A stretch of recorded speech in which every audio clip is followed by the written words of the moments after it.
Magandang hapon. Mabibilis na balita kasabay ng uwian, hapunan at pahinga.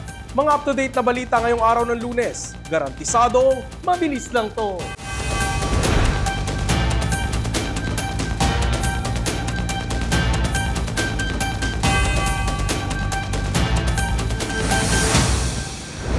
Papalayo na ng kalupaan at tumatahak na palabas ng Philippine Area of Responsibility ang Bagyong Uwan. Pero maaaring pumihit pabalik ng PAR. Yan ang nakikitang track o pagkilos ng pag-asa sa nasabing bagyo. Ang iba pang detalye sa mabilis na balitang ito. Sa video na inupload ng netizen na si Gino Torzar, makikita ang wasak ng mga kabahayan sa Barangay Tubli, Caramoran, Catanduanes. Nagtumbahan ng mga puno at walang linya ng kuryente. Bakas ang dilubyong iniwan ni Bagyong Uwan. Sa pananalasa ni Uwan itong weekend, umapaw ang Chico River sa Cagayan. Ang mga katabing residente wala nang magawa kundi umakyat sa kanilang mga bubong para hindi abuti ng tubig.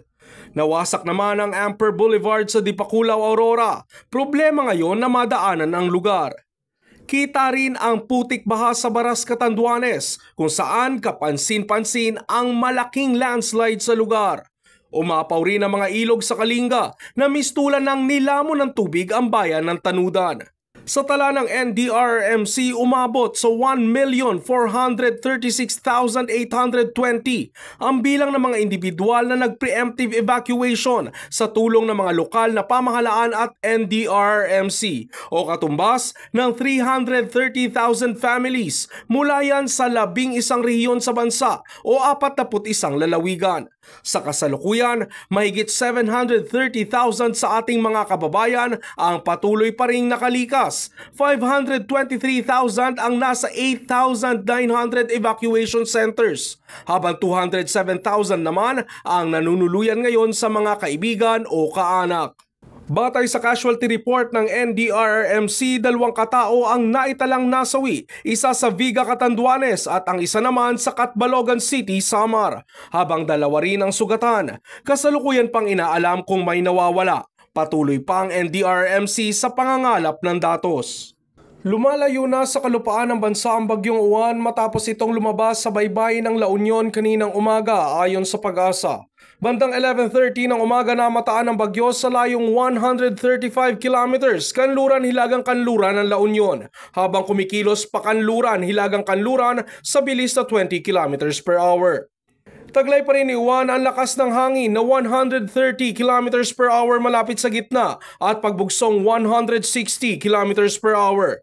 Humihina na ang bagyo ngayong palayo na sa kalupaan. Gayunman, base po sa ating latest satellite animation, kung mapapansin po natin, patuloy pa rin ang mabagyong panahon sa malaking bahagi po ng Luzon, kabilang ng northern portions, Ilocos Region, Cordillera and Cagayan Valley, magi dito sa may Central Luzon, Calabarzon and Metro Manila, pabugso-bugso pa rin po ang mga pag-ulan at hangin.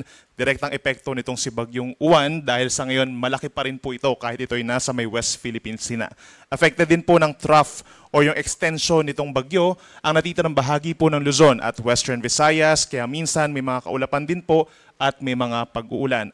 Sa pinakahuling track ng Pag-asa, inaasahang lalabas ng Philippine Area of Responsibility si Uwan Martes ng umaga. Ngunit maaaring muling pumasok Miyerkules ng gabi. Inaasahan ng pagkilos ng bagyo simula po ngayon hanggang sa Wednesday, magre-recurve or lilihis po ito ng direksyon. So sa ngayon ay ito'y pa-northwestward or pahilagang kanluran, pero eventually hihilaga at maghihilagang silangan. So may tendency po na kung pagbabasihan natin itong latest track ay maaaring paglabas niya ng PAR, babalik din po agad ito after 1 to 2 days.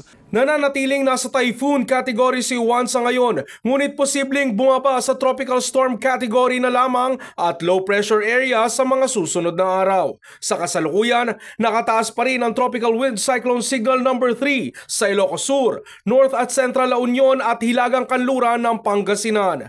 Inaasahang aalisin na ang signal number 3 anumang oras mamayang gabi.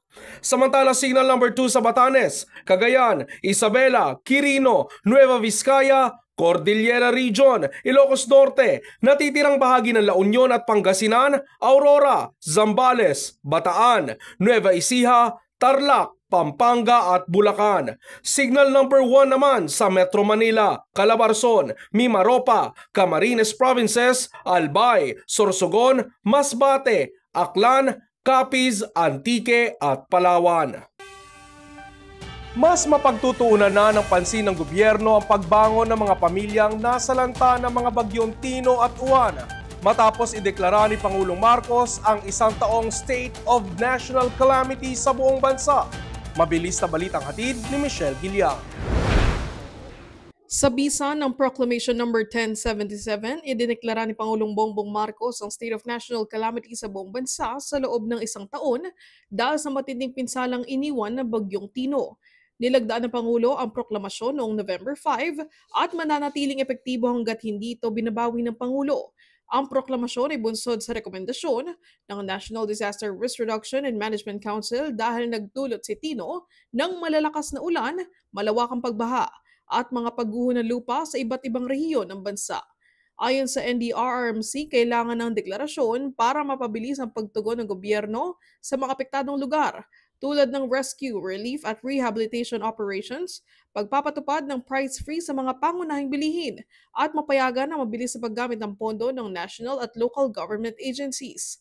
Inatasan na rin ng Pangulo ang Armed Forces of the Philippines at mga law enforcement agencies na siguruhin ang kapayapaan at kauyusan sa mga lugar na nasalanta.